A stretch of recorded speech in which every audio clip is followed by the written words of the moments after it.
Hello, Jaclyn, and welcome. Hey. Thank you very much for joining me on behalf of Women Automotive Network. And thank you to everyone who's out there listening and tuning in. There'll be time for questions at the end of our conversation. So if you do have some questions as we go through, Hello, please Jaclyn, and pop them welcome. in the chat. Thank you And very much for joining me on behalf of Women Automotive Network. um, back to you, Jaclyn. So where are you coming to us from today? I'm coming to you from my office in Zurich, Switzerland. It's very lovely to have you. And what has brought you, just briefly, what has brought you to Zurich? Well, I'm the president and managing director of General Motors Europe, and General Motors is re-entering Europe. And so last month we re-entered into Switzerland, and just last week I was in Stockholm introducing Cadillac to Sweden. Yeah, I've seen some of the pictures of your activity on LinkedIn in the last few weeks. Before we dive into today's topic, which is about how can established companies operate more like a startup, may we go back a little bit in time to the beginning of your story and get some context, please? Where were you? I like to start right at the beginning. Where were you born? So I was born in Metro Detroit, born and raised in Metro Detroit, one of four daughters, and just always been around automobiles from a very young age. So we had a lovely little chat earlier in the week, and I learned some things which I really hope we can share with the listeners today. So you're a senior automotive executive, you're a woman, but you're also an engineer. And there was a lovely story how you came to be an engineer. So can we just talk about how you were exposed to tinkering with things as a girl and what your dad did? Yeah, yeah. So I've always had an interest in math and science, and I think that really comes down to my dad. My dad always wanted to be an engineer, and he actually went to college for one semester. He was the first of his family to enroll in college, and his plan was to be an automotive engineer. He actually wanted to work for General Motors. And one semester into college, he got drafted into the US Army. And so he left college, he went and he served his country.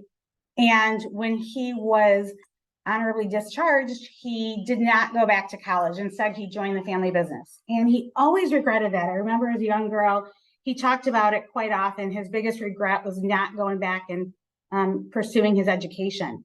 So as a young girl, when I started showing an interest in math and science, he really encouraged it. He was very excited.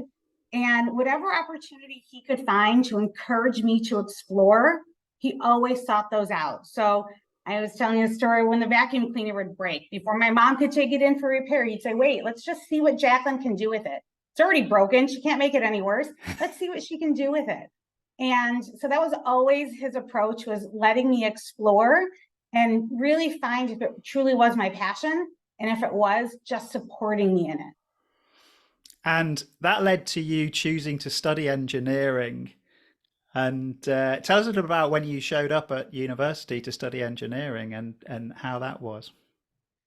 Yeah, so I'm one of four, as I said. I have an identical twin sister who is also in engineering, and she and I went to the University of Michigan together, both to get our engineering degree. And at the time that we entered U of M, I don't know either of us really fully appreciated what a big deal it was for both of us as young women to be pursuing engineering, because we always had so much support from both of our parents in the household. And the school that we went to in Metro Detroit was very rigorous, highly focused on academics. The friend group that we had was highly focused on academics and math and science. So it just didn't feel like that big of a deal. Then we went to the University of Michigan and started looking around at, our students that were in the engineering courses with us. And that was when we really realized for the first time, this is a big deal. There aren't that many in these classes that look like us. Yeah. And how proud was your dad that you were doing that, pursuing that? Incredibly proud, embarrassingly proud, I would say, at some moments in time. I think I think teenage and early 20 daughter is kind of obligated to be a little bit embarrassed by her parents from time to time. And Totally. yeah, he was very proud to have two of his daughters go into engineering. By the way, he was also incredibly proud to have another daughter go into law and his fourth daughter go into nursing. So he was bursting at the seams.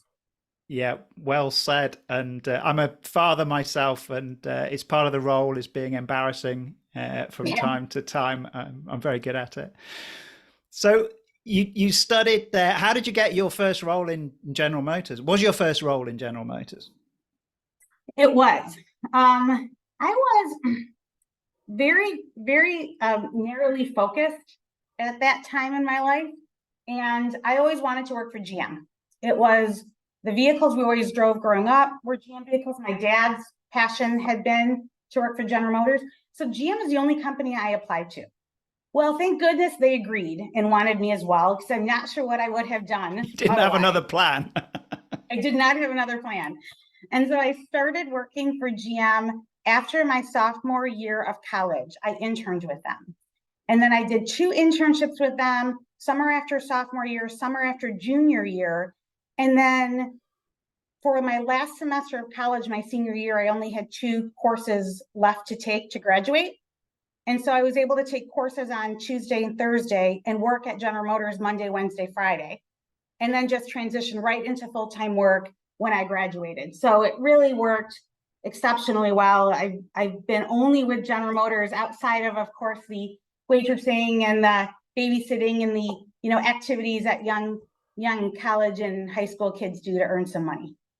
So you have only been with General Motors, but you've had a very broad range of jobs, and it's quite interesting the story you told me about how you came to what your first main role was, and how you got transferred into a broader area, and how that challenged you. Yeah, I would say so. First of all, one of my favorite aspects of General Motors is the breadth of it and the ability to really experience so many different facets of the automotive industry within the same company. So I've been able to grow and I've been able to expand without having to leave the company that I love. So that has been great. I did spend the first 13 years of my career in really technical fields. I was a structural vibration engineer. I was a vehicle handling engineer. I was an exhaust system design release engineer. I worked in tire wheel systems. I worked as an engineering group manager in brake systems, very chassis, automotive chassis focused and highly technical. And about 13 years in, when I was in the engineering group manager role, I had a mentor who was also my leader's leader in the function that I reported into. And so he got to see me in multiple ways. He got to see me in terms of the mentoring he did, but he also got to see me working within the role that I had. And he came to me one day and he said he was concerned that I was creating a brand for myself that was going to have a limiting effect on my ability to continue to move. And the problem was that I was too confident in myself as an engineer and as a deeply technical engineer that I didn't lead so much as dictate. I didn't listen so much as direct. He said, when you listen to respond, you don't listen to consider an alternate perspective and factor that into your decision making. And he really felt like that had the chance to be a blocker for me. And his solution set was to throw me somewhere where I knew nothing and see how I did. And so he colluded with somebody else in a senior leader position at GM, and I ended up finding myself as a purchasing manager for seats. Now I know nothing about purchasing. I knew less about seats. And what you may not be aware of is after the powertrain, after a vehicle's engine and transmission, the next most expensive component on a vehicle are the seats. You've got 3 rows in an SUV, they're leather, there's lumbar, they're heated, they're vented, they're massaging. They can be incredibly expensive. And I found myself as a purchasing manager over that really expensive buy for the company. I think that's an inspired piece of leadership from those 2 leaders to say that if Jaclyn's just too good at this, she's too good at the topic she's involved in, put you into something completely different So you absolutely can't be telling people how they should purchase seats or how they should do what it is. But that gave you a taste, didn't it, for the way you approach the rest of your job moves? Yeah, it did. It was really the first role I had that truly taught me how to be a leader as opposed to how to be an engineer or how to be technical. And it showed me how much fun it can be to be in a space where you don't know anything, where you're constantly pushing yourself on a very steep learning curve to learn. And I found certainly if you're somebody who wants to move around in the company, you need to be comfortable being uncomfortable. That's a trait that you need to have. But if you're wanting to push yourself into completely different spaces, you have to go beyond being comfortable and you have to seek out discomfort. You have to enjoy that discomfort. You have to push yourself to a place where any level of discomfort is viewed as an opportunity to learn something and to grow and to develop. And when you get to that point, then it opens up a world of opportunities for you. And that's what I learned in this first move that was really not typical of an engineering career path and nothing that I had anticipated. So that opened up a career in leadership as well as Yeah, everything else. yeah. And so you carried on progressing through the organization and were quite happy in the US. And we can talk a little bit about your family because you've got children at a sensitive age in terms of education. So just say a little bit about the transition to Europe and how this came about and what the conversations were like at home. Yeah, I was quite happy in the US. That's really true. I found myself eventually in the role of executive chief engineer of full size trucks. So that's the lead engineer for the company for all of trucks globally. And candidly, it was a dream job for me. I mean, I learned how to drive on an 84 Suburban. And so to now be the leader in the company overseeing all of trucks, it really was this aspirational dream role for me. But I found myself in that role in my early 40s. And the question became, what's next? And I was contemplating and exploring what's next. And I had children that were in high school. My son at the time was 14, my daughter was 16. So first year and third year of high school. And so I had commented to the senior leadership team at GM that I wasn't internationally mobile for the next couple of years. I wanted my kids to be able to continue their education at the school that they were comfortable and with their friends. And once they went to university, I'd perhaps open myself up to that. But I got a call one day in early September of last year saying, I know that you're not internationally mobile, but hear me out. We are running a startup business in Europe. We're going to re-enter Europe and we're going to re-enter Europe with a blank piece of paper. And I want someone running the business who isn't going to be bogged down by memories of how we've always done things in the sales and operations space, because the whole point of Europe is to do something different. The whole point is to break out of the mold of how we've done things in other regions and try something new and try something different. And so you have an opportunity to run a startup within a highly established, legendary company. And oh, by the way, you can live in Zurich, Switzerland. What do you think?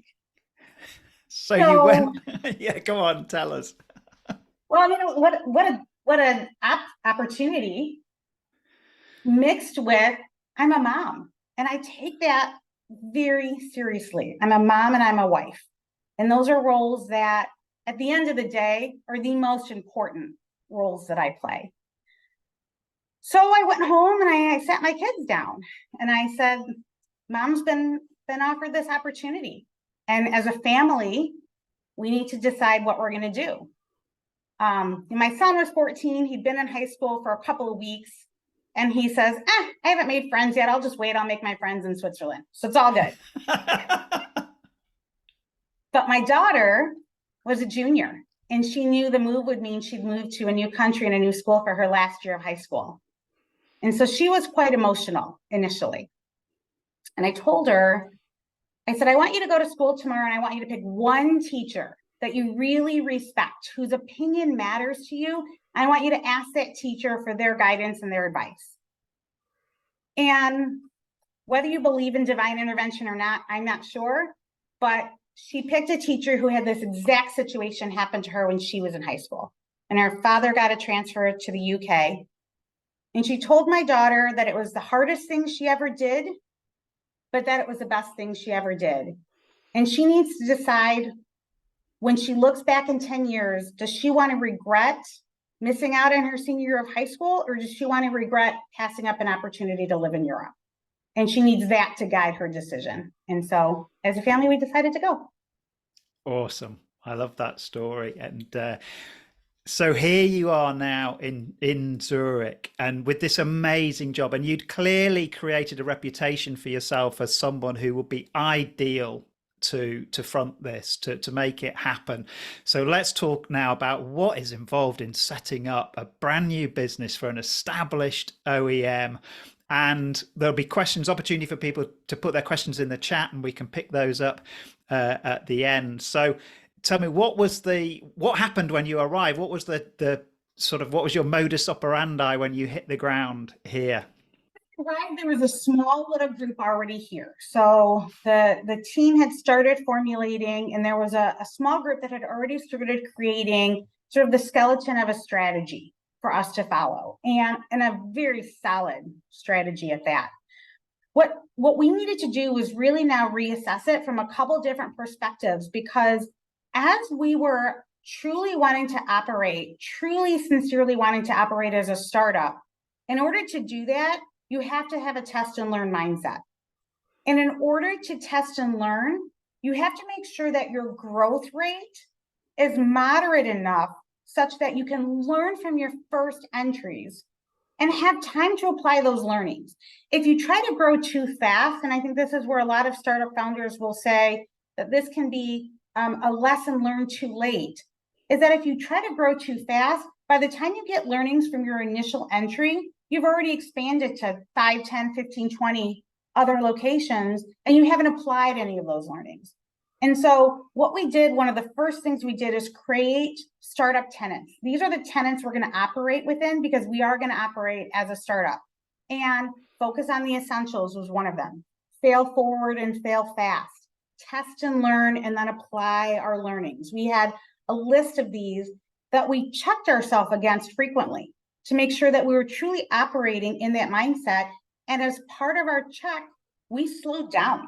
We slowed down our reentry to make sure that our first markets, the learnings we got from them, we had an opportunity to apply those learnings so that we could truly get better with each subsequent market launch. And you have the benefit of being part of an established organization. So you have funding. You're not thinking we've got to get this done before the money runs out. You'll have targets and you'll have challenges, but you have got that benefit. So how does that support you being part of an established organization? And how does it make being as perhaps agile as you want to be, or to have that startup mindset, how does it challenge you, having the mothership sort of looking over your shoulder? Honestly, depending on how you use it and how the company reacts, it can be a benefit or it can be a hindrance. We have found it to be hugely beneficial because we do have that financial backing. We do have that support at the senior leadership level, which means we're not running around looking for seed money. We're not going to venture capital, where we actually can focus on doing what we need to do. With that comes a certain level of oversight. There's a large level of trust, but there's a certain level of governance.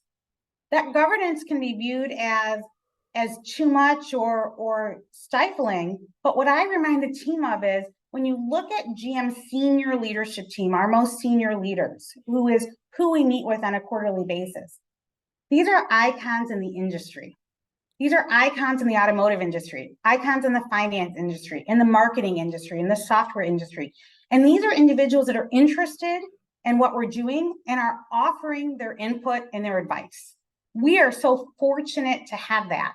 And so each quarter when we meet with them, we view it as an opportunity to share what we're doing, seek their advice, seek their guidance, and then course correct.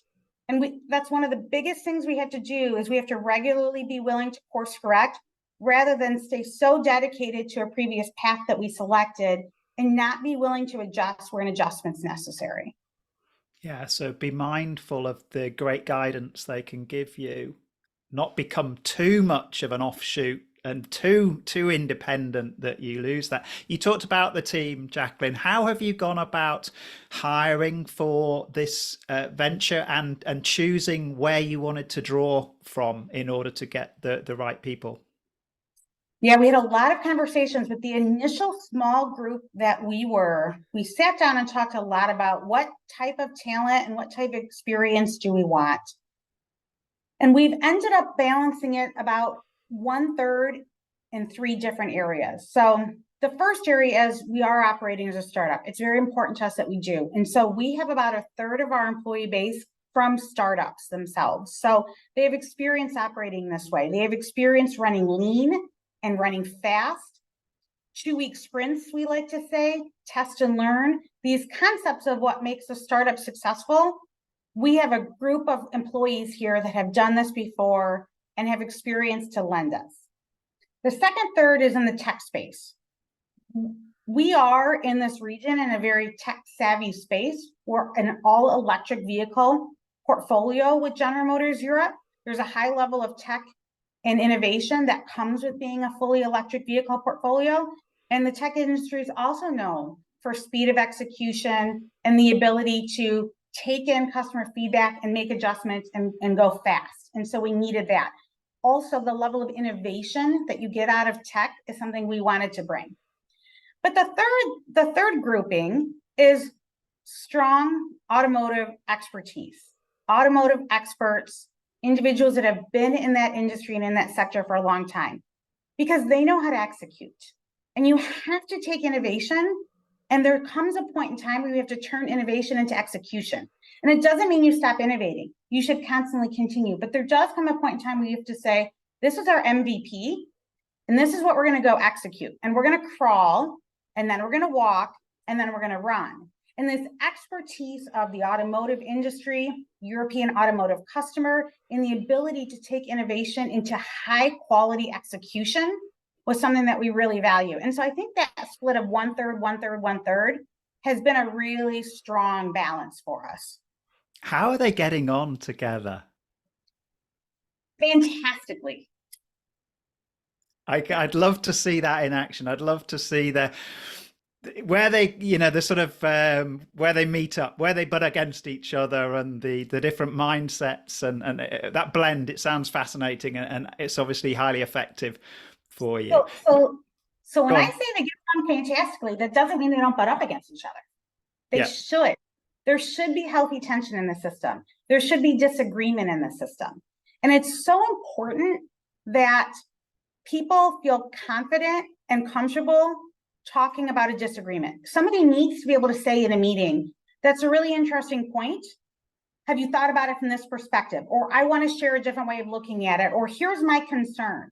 We have to be open as a company. We can't just be so nice that we smile and nod when somebody has an idea. If we have a different perspective, I need everybody within General Motors Europe to be willing to share that different perspective. And we all have to be willing to listen to each other. Remember, that's one of the biggest lessons of my career. Listen to understand and consider. Don't listen to respond. I learned that, thankfully, I learned that 15 years ago. And that's something that I really try to emphasize here. We have to have an open forum for discussion. When my staff is sitting around the table, we're all at the same level. Everyone, they can disagree with me, they can challenge me, I'll disagree with them and challenge them, and I'm not dictating. We're having a robust discussion because we're all coming at it from different perspectives. And what I tell the team is, if you walk into a meeting with the sincere belief that every single person in that meeting truly wants the best thing for the company and the best thing for the customer, they might have a different idea of how to get there, but they truly want the best thing, then you can engage in a really robust dialogue that has a level of respect and consideration aligned to it. It sounds like you're creating an incredible culture within the team to be able to get the most out of the talent that you've brought together. And you've got a good mix there. And I love that you had that lesson early on about listening yourself, and can now, from experience, sort of force that through and get everybody to respect the voices in the room. Wonderful, Jaclyn. So you mentioned that your re-entry into Europe for GM is an all-electric lineup. What are some of the challenges for, again, for a mature organization like GM to transition to EVs?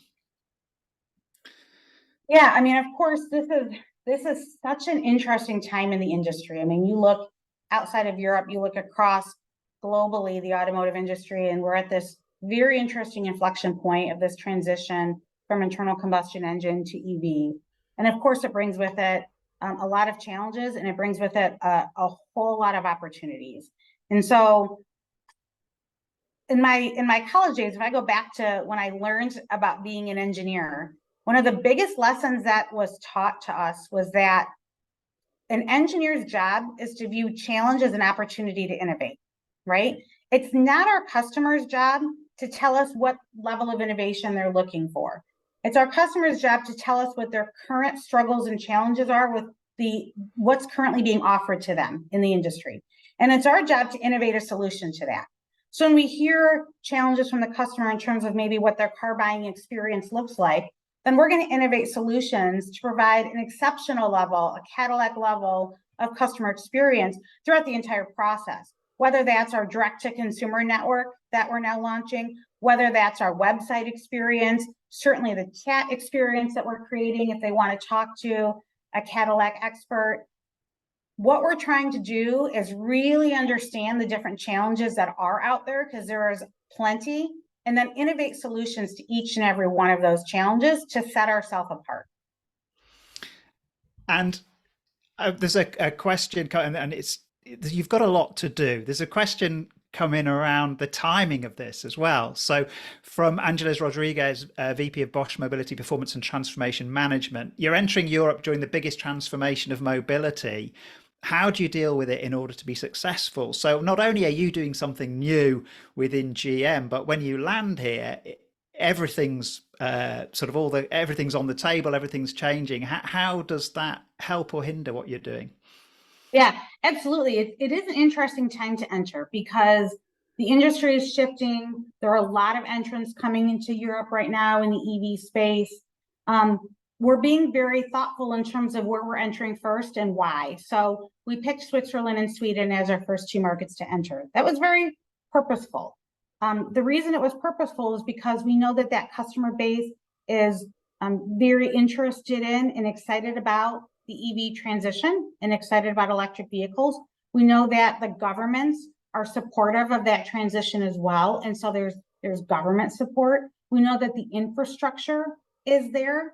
And we know that because these are countries where there is large EV adoption, we have an opportunity to learn.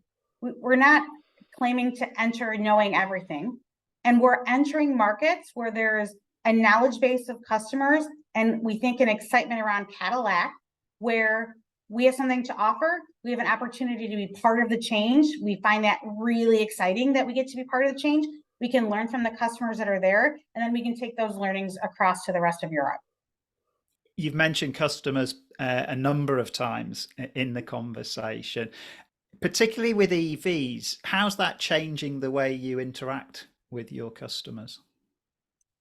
I think the expectations of the customers should continue to grow, and we should continue to strive to exceed those as they even grow. And so, particularly for the initial customers that we're looking at with the Cadillac Lyriq, what we're striving to do is create for them an experience that they've not had before and have very authentic opportunities for interaction with them, where they can talk directly to somebody from Cadillac Europe, whether it be in our experience center, coming in and talking to one of our staff members, whether it be calling, whether it being chatting, whether it being through the website. But it's that direct engagement with the customer that we think goes a long way for them. And candidly, it goes a long way for us too. When we first started out, we created our pillars. What are our primary pillars of operation, and what are our goals? In the center of that, we put the customer. Everything is surrounding giving the customer the exceptional experience, what Cadillac is, and having the customer feel what Cadillac luxury really means. And everything is built around that. And we talked about we talked about the customer. We've talked about the EV, it being an EV lineup. We've talked about maintain, creating a startup culture, bringing the people together. In terms of leadership, so just some thoughts on leadership and your career, Jaclyn. So who are some of the role models that you have, and what made them so? How did you choose them? So my first role models are most definitely my parents. I talked a little bit about my dad. My dad, with his passion for science and engineering and encouragement. My mom, my mom's the go-getter in the family. My mom's the one where you tell her she can't do something, you better watch out because she's going to make sure she gets it done. That's just, she's got this drive that I rarely see. And I think I try as much as I can to emulate that from her because it's really inspiring, this work ethic and this drive and this just ambition that I get from my mom. So my first two role models, I was lucky to have from the cradle. When I got to General Motors, there were several role models that I really looked up to. The one that came to me and had the strength to sit me down and say, Jaclyn, I see something in you, but you're risking that future because of some of the behaviors that I'm seeing. Not everybody's willing to do that. Not everybody's willing to take the time and exert the effort and really care about somebody else's career progression. And he did. And so he retired recently from GM. I actually helped throw his retirement party. He still is incredibly dear to me. And that caring that he had for my career development is something that now I pass on as I look to help other people grow. The individual in the purchasing organization that took on an engineer with no knowledge of purchasing, with no knowledge of seats, into the number 2 buy on the vehicle, that's somebody who, I look up to very much and appreciate the risk he was willing to take on me. Partly due to, the advice of this mentor that I had and the relationship they had, but partly because he saw something and he wanted to help kind of develop it. And it would have been so much easier for him to take an experienced purchasing agent, but he was willing to put forth the effort to help guide me and mentor me and help me grow. And he's still a mentor to this day. He's still a GM and he's still a mentor of mine today. So I've been incredibly fortunate in the mentors that I've had. I think it sounds inspired bit of leadership by them, and it shows they had a real understanding of what their job was, not only delivering results but growing the people, and they were prepared to make interesting choices to help grow people. And you said the word care. He cared, the leader who told you how your behaviors were maybe impinging on your potential progress. I would say, cared about you enough to have a difficult conversation that he knew was going to be potentially uncomfortable for both of you. And I think that's the key, caring about our team enough to have those difficult conversations. We've got another question coming in. So let's open up the question time now before we wrap up, Jaclyn. So the question here is: operating like a startup and channel maturity. What are some of the advantages that GM Europe can organize its distribution model ready for a hybrid distribution channel from the outset, like the agency model? So I guess it's an overall question about distribution and how you can leverage what you've got.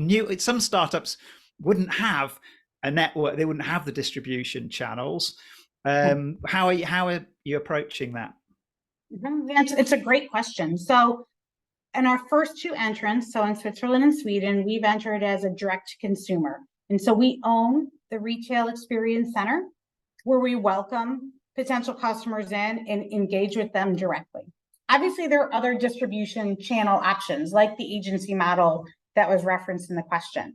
And so when you think of, a startup and you think of a test and learn mindset, is that something we want to test and learn about? Maybe it is.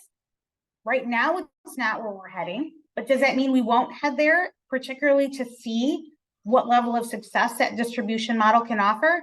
I think that's a question that's open to us, and that as a General Motors Europe leadership team, we're going to sit down together and explore.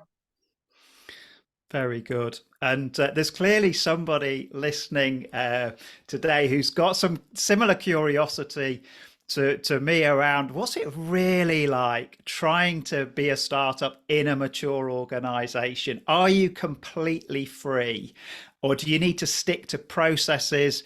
I think the keyword governance, overhead costs, and there's a little wink there. And how do you deal with that? Yeah, it's a very delicate balance. I am absolutely not going to sit here and say we have complete freedom. There are definitely GM processes and GM systems that we're expected to use, and candidly, that allow us to be leaner from a spend perspective. If I had to go create systems, my outlay would be substantially higher than my outlay is. So that creates a financial benefit, but it creates an operational frustration at times when we feel like the complexity of the GM systems can be slower to move than we would like them to be. And that's just a reality of there's going to be pros and cons of every sort of startup situation. A true startup, you're going to have to create those systems. You're going to have to create those processes. And you might fall on your face a couple of times until you realize that you need a process there. You're operating without a process, and you're not having the rigor, and it doesn't have the governance that you need. And so you're making mistakes that you don't want to make. In our case, we have processes, and those processes we might feel are too slow or aren't really allowing us to be quite as agile as we want to be in a true startup, but they're already in place. We don't have to create them. We can learn from 120 years of Cadillac where a process and a governance is needed, because we've let the people before us make that mistake, and there's no need for us to make that mistake again. So there's definitely pros and cons. I don't think there's any perfect solution for how you operate as a startup within a corporation. The biggest piece of advice I can give is leverage as hard as possible all of the advantages of it. Double down. Where you see an advantage to being within an established company, double down there. Take advantage of it. We are going to utilize the manufacturing excellence, manufacturing at scale with excellence that GM has had for over 100 years. We're going to leverage the financial backing and the need that we don't have to go and seek out our own funding. We're going to leverage having industry icons at our disposal, not just quarterly, but whenever we have a question, we can reach out to Mark Royce and ask a question. What an advantage that is. And are there some things that can be frustrating? Absolutely. Find me the perfect scenario for any situation, and I just don't know that perfection exists. And actually, I will tell you, perfection doesn't exist. If I were to give you a leadership lesson to end this with, I'll tell you perfection doesn't exist. And anyone who goes through life seeking perfection is doomed to a lifetime of disappointment. There's no such thing as perfection. There is such thing as excellence, and that's what we should all strive for. And that's incredibly different than perfection. And I do think we're striving in the startup environment for excellence. A beautiful closing speech, Jaclyn. I think the way you talk about the business, I'm sure you're creating something very exciting, and you're using the best bits of the established, and you're also leveraging the startup benefits as well. I think you're playing it very nicely. Thank you for sharing it with us today. I'd just like to point out that there's another of these calls, these interviews on the 12th of December. Misha Gobig will be interviewing Linda Jackson, CEO of Peugeot. So if you enjoy these conversations, come along to that. I'm also going to put a plug in for Career View Mirror, which is my automotive podcast where I interview people like Jaclyn and many others in the industry. I have a little bit longer. I allow myself a much longer conversation, but please check out Career View Mirror if you'd like to listen to the biographies and stories of rising stars and leaders in the industry. Thanks again, Jaclyn. It's been a treat to get to know you and to share your story, and all the very best with what you're doing for GM in Europe right now. Thank you, Angie. So nice talking to you. I really appreciate it.